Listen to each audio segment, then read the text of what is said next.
ओम शांति। आज है 19 जनवरी 2025। अव्यक्त बाप दादा के महावाक्य, रिवाइज्ड तारीख 30/11/2003। मधुबन से मुरली का शीर्षक, चारों ही सब्जेक्ट्स में अनुभव की अथॉरिटी बन समस्या को समाधान स्वरूप में परिवर्तन करो। आज ब्राह्मण संसार का रचता अपने चारों ओर के ब्राह्मण बच्चों को देख रहे हैं। यह ब्राह्मण संसार छोटा सा संसार है, लेकिन अति श्रेष्ठ, अति प्यारा संसार है। यह ब्राह्मण संसार सारे विश्व की विशेष आत्माओं का संसार है।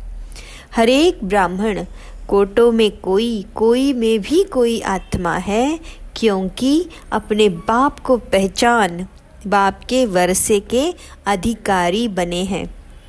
जैसे बाप ऊंचे ते ऊंचा है, तो बाप को पहचान बाप का बनने वाली आत्माएं भी विशेष आत्माएं हैं। हर ब्राह्मण आत्मा के जन्मते ही भाग्य विधाता बाप ने मस्तक पर श्रेष्ठ भाग्य की 3 लकीर खींच ली है। ऐसी श्रेष्ठ भाग्यवान आत्मा है। ऐसे भाग्यवान अपने को समझते हो? इतना बड़ा रूहानी नशा अनुभव होता है। हर एक ब्राह्मण के दिल में दिलाराम, दिल का दुलार, दिल का प्यार दे रहे हैं। ये परमात्मा प्यार सारे कल्प में एक द्वारा और एक ही समय प्राप्त होता है। यह रूहानी नशा सदा हर कर्म में रहता है, क्योंकि आप विश्व को चैलेंज करते हो कि हम कर्मयोगी जीवन वाले विशेष आत्माएं हैं। सिर्फ योग लगाने वाले योगी नहीं, योगी जीवन वाले हो। जीवन सदा काल की होती है, नेचुरल और निरंतर होती है। 8 घंटे 6 घंटे के योगी जीवन वाले नहीं। योग अर्थात याद तो ब्राह्मण जीवन का लक्ष्य है।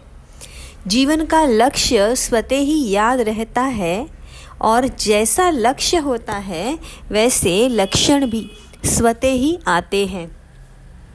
बाप दादा हर ब्राह्मण आत्मा के मस्तक में चमकता हुआ भाग्य का सितारा देखते हैं। बाप दादा सदा हर बच्चे को श्रेष्ठ स्वमानधारी, स्वराज्यधारी देखते हैं। तो आप सभी भी अपने को स्वमानधारी आत्मा हूँ, स्वराज्यधारी आत्मा हूँ, ऐसे ही अनुभव करते हो। सेकंड में अगर स्मृति में लाओ कि मैं स्वमानधारी आत्मा हूँ, तो सेकंड में स्वमान की कितनी लिस्ट आ जाती है। अभी भी अपने स्वमान की लिस्ट स्मृति में आई? लंबी लिस्ट है ना। स्वमान अभिमान को खत्म कर देता है, क्योंकि स्वमान है श्रेष्ठ अभिमान। तो श्रेष्ठ अभिमान अशुद्ध भिन्न भिन्न देह अभिमान को समाप्त कर देता है। जैसे सेकंड में लाइट का स्विच ऑन करने से अंधकार भग जाता है, अंधकार को भगाया नहीं जाता है, या अंधकार को निकालने की मेहनत नहीं करनी पड़ती है, लेकिन स्विच ऑन किया, अंधकार स्वतः ही समाप्त हो जाता है। ऐसे स्वमान की स्मृति का स्विच ऑन करो तो भिन्न भिन्न देह अभिमान समाप्त करने की मेहनत नहीं करनी पड़ेगी। मेहनत तब करनी पड़ती है जब तक स्वमान के स्मृति स्वरूप नहीं बनते। बाप दादा बच्चों का खेल देखते हैं, स्वमान को दिल में वर्णन करते हैं। मैं बाप दादा के दिल तख्त नशीन हूँ। वर्णन भी करते हैं, सोच रहे भी हैं, लेकिन अनुभव की सीट पर सेट नहीं होते। जो सोचते हैं वह अनुभव होना ज़रूरी है, क्योंकि सबसे श्रेष्ठ अथॉरिटी अनुभव की अथॉरिटी है। तो बाप दादा देखते हैं, सुनते बहुत अच्छे हैं, सोचते भी बहुत अच्छे हैं, लेकिन सुनना और सोचना अलग चीज़ है। अनुभवी स्वरूप बनना यही ब्राह्मण जीवन की श्रेष्ठ अथॉरिटी है। यही भक्ति और ज्ञान में अंतर है। भक्ति में भी सुनने की मस्ती में बहुत मस्त होते हैं, सोचते भी हैं, लेकिन अनुभव नहीं कर पाते। ज्ञान का अर्थ ही है ज्ञानी तू आत्मा, अर्थात हर स्वमान के अनुभवी बनना। अनुभवी स्वरूप रूहानी नशा चढ़ाता है। अनुभव कभी भी जीवन में भूलता नहीं है। सुना हुआ, सोचा हुआ भूल सकता है, लेकिन अनुभव की अथॉरिटी कभी कम नहीं होती है। तो बाप दादा यही बच्चों को स्मृति दिलाते हैं, हर सुनी हुई बात जो भगवान बाप से सुनी उसके अनुभवी मूर्त बनो। अनुभव की हुई बात 1000 लोग भी अगर मिटाने चाहे तो मिट नहीं सकती। माया भी अनुभव को मिटा नहीं सकती। जैसे शरीर धारण करते ही अनुभव करते हो कि मैं फलाना हूँ, तो कितना पक्का रहता है। कभी अपनी देह का नाम भूलता है? कोई आपको कहे नहीं आप फलानी या फलाना नहीं हो, तो मान सकते हो? ऐसे ही हर स्वमान की लिस्ट अनुभव करने से कभी स्वमान भूल नहीं सकता। लेकिन बाप दादा ने देखा कि अनुभव हर स्वमान का व हर पॉइंट का अनुभवी बनने में नंबरवार है। जब अनुभव कर लिया कि मैं हूँ ही आत्मा, आत्मा के सिवाय और हो ही क्या। देह को तो मेरा कहते हो, लेकिन मैं हूँ ही आत्मा। जब हो ही आत्मा तो देहभान कहाँ से आया? क्यों आया? कारण 63 जन्म का अभ्यास, मैं देह हूँ, ये उल्टा अभ्यास पक्का हुआ है। यथार्थ अभ्यास अनुभव में भूल जाता है। बाप दादा बच्चों को जब मेहनत करता देखते हैं तो बच्चों पर प्यार आता है। परमात्म बच्चे और मेहनत कारण अनुभव मूर्त की कमी है। जब देहभान का अनुभव कुछ भी हो जाए, कोई भी कर्म करते देहभान भूलता नहीं है, तो ब्राह्मण जीवन अर्थात कर्मयोगी जीवन, योगी जीवन का अनुभव भूल कैसे सकता? तो चेक करो, हर सब्जेक्ट को अनुभव में लाया है। ज्ञान सुनना सुनाना तो सहज है, लेकिन ज्ञान स्वरूप बनना, ज्ञान को स्वरूप में लाया तो स्वतः ही हर कर्म नॉलेजफुल अर्थात नॉलेज की लाइट माइट वाला होगा। नॉलेज को कहा ही जाता है लाइट और माइट। ऐसे ही योगी स्वरूप, योग युक्त, युक्ति युक्त स्वरूप, धारणा स्वरूप अर्थात हर कर्म, हर कर्मेंद्रिय, हर गुण के धारणा स्वरूप होगी। सेवा के अनुभवी मूर्त सेवाधारी का अर्थ ही है निरंतर स्वतः ही सेवाधारी, चाहे मनसा, चाहे वाचा, चाहे कर्मणा, चाहे संबंध संपर्क, हर कर्म में सेवा नेचुरल होती रहे। इसको कहा जाता है 4 ही सब्जेक्ट में अनुभव स्वरूप। तो सभी चेक करो कहाँ तक अनुभवी बने हैं। हर गुण का अनुभवी, हर शक्ति का अनुभवी। वैसे भी कहावत है, अनुभव समय पर बहुत काम में आता है। तो अनुभवी मूर्त का अनुभव कैसी भी समस्या हो, अनुभवी मूर्त अनुभव की अथॉरिटी से समस्या को सेकंड में समाधान स्वरूप में परिवर्तन कर लेता है। समस्या नहीं रहेगी, समाधान स्वरूप बन जाएगी। समझा? अभी समय की समीपता, बाप समान बनने की समीपता समाधान स्वरूप का अनुभव कराए। बहुत समय समस्या का आना, समाधान करना, यह मेहनत की। अब बाप दादा हरेक बच्चे को स्वमानधारी, स्वराज्य अधिकारी, समाधान स्वरूप में देखना चाहते हैं। अनुभवी मूर्त सेकंड में परिवर्तन कर सकता है। अच्छा, सब तरफ के पहुंच गए हैं। डबल फॉरेनर्स भी हर ग्रुप में अपना चांस अच्छा ले रहे हैं। अच्छा, इस ग्रुप में पांडव भी कम नहीं है। पांडव सभी हाथ उठाओ। माताएं, कुमारियाँ, टीचर्स हाथ उठाओ। पहले ग्रुप में माताएं ज़्यादा थी, लेकिन इस ग्रुप में पांडवों ने भी रेस अच्छी की है। पांडवों का नशा और निश्चय अभी तक गायन में भी गाया हुआ है। क्या गाया हुआ है जानते हो?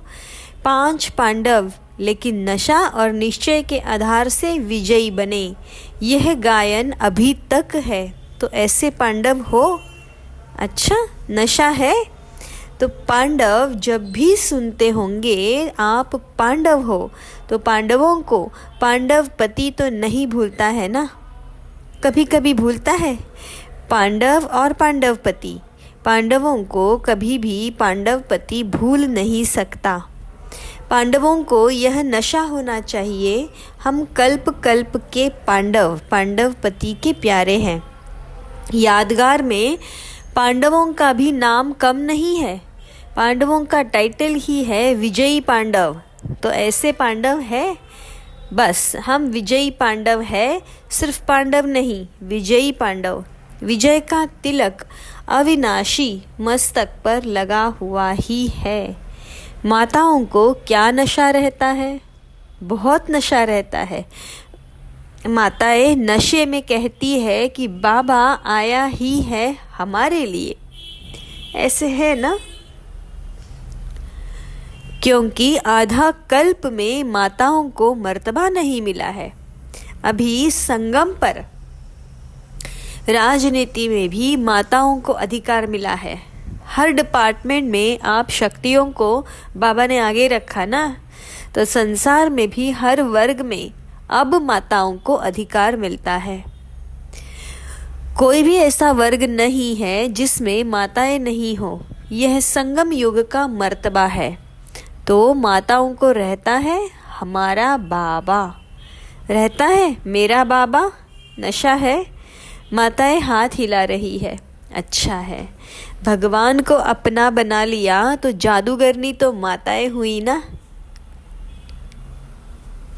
बाप दादा देखता है, माताएं चाहे पांडव, बाप दादा के सर्व संबंधों से प्यार तो सर्व संबंधों से है, लेकिन किसको कौन सा विशेष संबंध प्यारा है वह भी देखते हैं। कई बच्चों को खुदा को दोस्त बनाना बहुत अच्छा लगता है, इसलिए खुदा दोस्त की कहानी भी है। बाप दादा यही कहते, जिस समय जिस संबंध की आवश्यकता हो तो भगवान को उस संबंध में अपना बना सकते हो, सर्व संबंध निभा सकते हो। बच्चों ने कहा बाबा मेरा, और बाप ने क्या कहा? मैं तेरा। मधुबन की रौनक अच्छी लगती है ना? चाहे कितना भी दूर बैठे, सुने भी, देखे भी, लेकिन मधुबन की रौनक अपनी है। मधुबन में बाप दादा तो मिलते ही हैं, लेकिन और कितनी प्राप्तियां होती है। अगर लिस्ट निकालो तो कितनी प्राप्तियां हैं। सबसे बड़े ते बड़ी प्राप्ति सहज योग, स्वतः योग रहता है। मेहनत नहीं करनी पड़ती। अगर कोई मधुबन के वायुमंडल का महत्व रखे तो मधुबन का वायुमंडल, मधुबन की दिनचर्या सहज योगी, स्वतः योगी बनाने वाली है। क्यों? मधुबन में बुद्धि में सिर्फ एक ही काम है। सेवाधारी ग्रुप आता है वह अलग बात है, लेकिन जो रिफ्रेश होने के लिए आते हैं तो मधुबन में क्या काम है? कोई जिम्मेवारी है क्या? खाओ पियो मौज करो पढ़ाई करो। तो मधुबन मधुबन ही है। विदेश में भी सुन रहे हैं, लेकिन वह सुनना और मधुबन में आना, इसमें रात दिन का फर्क है। बाप दादा साधनों द्वारा सुनने देखने वालों को भी याद प्यार तो देते हैं। कोई बच्चे तो रात जागकर भी सुनते हैं। ना से अच्छा ज़रूर है, लेकिन अच्छे ते अच्छा मधुबन प्यारा है। मधुबन में आना अच्छा लगा है, या वह वहाँ बैठकर मुरली सुन लो? क्या अच्छा लगता है? वहाँ भी तो मुरली सुनेंगे ना, यहाँ भी तो पीछे पीछे टीवी में देखते हैं। तो जो समझते हैं मधुबन में आना ही अच्छा है वह हाथ उठाओ। अच्छा, सभी ने हाथ उठाया। फिर भी देखो, भक्ति में भी गायन क्या है? मधुबन में मुरली बाजे। यह नहीं है लंदन में मुरली बाजे। कहाँ भी हो, मधुबन की महिमा का महत्व जानना अर्थात स्वयं को महान बनाना, ऊपर उठाना। अच्छा, सब जो भी आए हैं वो योगी जीवन, ज्ञानी तू आत्मा जीवन धारणा स्वरूप का अनुभव कर रहे हैं। अभी पहले टर्न में इस सीज़न के लिए विशेष अटेंशन दिलाया था कि यह पूरा सीज़न संतुष्ट मणि बन रहना है और संतुष्ट करना है। सिर्फ बनना है नहीं, करना भी है। साथ में अभी समय अनुसार कभी भी कुछ भी हो सकता है। प्रश्न नहीं पूछो कब होगा, 1 साल में होगा, 6 मास में होगा, अचानक कुछ भी किसी भी समय हो सकता है। लेकिन अपने स्मृति का स्विच बहुत पावरफुल बनाओ। सेकंड में स्विच ऑन और अनुभव स्वरूप बन जाओ। स्विच ढीला होता है ना, तो घड़ी घड़ी ऑन ऑफ करना पड़ता है और समय लगता है ठीक होने में। लेकिन सेकंड में स्विच ऑन स्वमान का, स्वराज्य अधिकारी का अंतर्मुखी होकर अनुभव करते जाओ। अनुभवों में सागर में समा जाओ। अनुभव की अथॉरिटी को कोई भी अथॉरिटी जीत नहीं सकती। समझा क्या करना है? बाप दादा इशारा तो दे देता है, लेकिन इंतज़ार नहीं करो कब नहीं, अब एवर रेडी। सेकंड में स्मृति का स्विच ऑन कर सकते हो। कैसे भी सरकमस्टांसेस हो, कैसी भी समस्या हो, स्मृति का स्विच ऑन करो। यह अभ्यास करो, क्योंकि फाइनल पेपर सेकंड का ही होना है, मिनट भी नहीं। सोचने वाला नहीं पास कर सकेगा, अनुभव वाला पास हो जाएगा।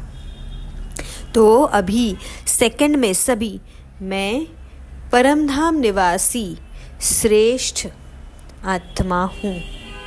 मैं परमधाम निवासी श्रेष्ठ आत्मा हूँ। इस स्मृति के स्विच को ऑन करो और कोई भी स्मृति नहीं हो, कोई बुद्धि में हलचल नहीं हो। अचल ड्रिल कराई। अच्छा, चारों ओर के श्रेष्ठ स्वमानधारी अनुभवी आत्माओं को सदा हर सब्जेक्ट को अनुभव में लाने वाले, सदा योगी जीवन में चलने वाले निरंतर योगी आत्माओं को, सदा अपने विशेष भाग्य को हर कर्म में इमर्ज स्वरूप में रखने वाले, कोटों में कोई में भी कोई विशेष आत्माओं को बाप दादा का याद प्यार और नमस्ते। हम रूहानी बच्चों की रूहानी बाप दादा को याद प्यार और नमस्ते। दादी जी से बात कर रहे बाबा। सभी को उमंग उत्साह में लाने का अच्छा कार्य कर रही हो। अभी तो करोड़ों को संदेश देने का प्लान चल रहा है। करोड़ क्या, सारे विश्व की आत्माओं को संदेश मिलना ही है। अहो प्रभु तो कहेंगे ना, अहो प्रभु कहने के लिए भी तो तैयार करना है ना। दादियों से ये भी सहयोग दे रही है। अच्छा है, मधुबन को संभाल रहे हैं। अच्छा सहयोगी ग्रुप मिला है ना। एक एक की विशेषता है, फिर भी आदि रत्नों का प्रभाव पड़ता है। चाहे कितनी भी आयु हो जाए, नए भी आगे बढ़ रहे हैं, लेकिन फिर भी आदि रत्नों की पालना अपनी है, इसीलिए ग्रुप अच्छा है। आज का मधुर वरदान, विघ्न प्रूफ चमकीली फरिश्ता ड्रेस धारण करने वाले सदा विघ्न विनाशक भव। स्व के प्रति और सर्व के प्रति सदा विघ्न विनाशक बनने के लिए क्वेश्चन मार्क को विदाई देना और फुल स्टॉप द्वारा सर्व शक्तियों का फुल स्टॉक करना। सदा विघ्न प्रूफ चमकीली फरिश्ता ड्रेस पहनकर रखना, मिट्टी की ड्रेस नहीं पहनना। साथ साथ सर्व गुणों के गहनों से सजे रहना, सदा अष्ट शक्ति शस्त्रधारी संपन्न मूर्ति बनकर रहना और कमल पुष्प के आसन पर अपने श्रेष्ठ जीवन के पांव रखना। आज का स्लोगन, अभ्यास पर पूरा अटेंशन दो तो फर्स्ट डिवीजन में नंबर आ जाएगा। अपनी शक्तिशाली मनसा द्वारा सकाश देने की सेवा करो। जैसे वाचा सेवा नेचुरल हो गई है, ऐसे मनसा सेवा भी साथ साथ और नेचुरल हो। वाणी के साथ मनसा सेवा भी करते रहो तो आपको बोलना कम पड़ेगा। बोलने में जो एनर्जी लगाते हो वह मनसा सेवा के सहयोग कारण वाणी की एनर्जी जमा होगी और मनसा की शक्तिशाली सेवा सफलता ज़्यादा अनुभव कराएगी। अच्छा, ओम शांति। शुक्रिया बाबा, शुक्रिया।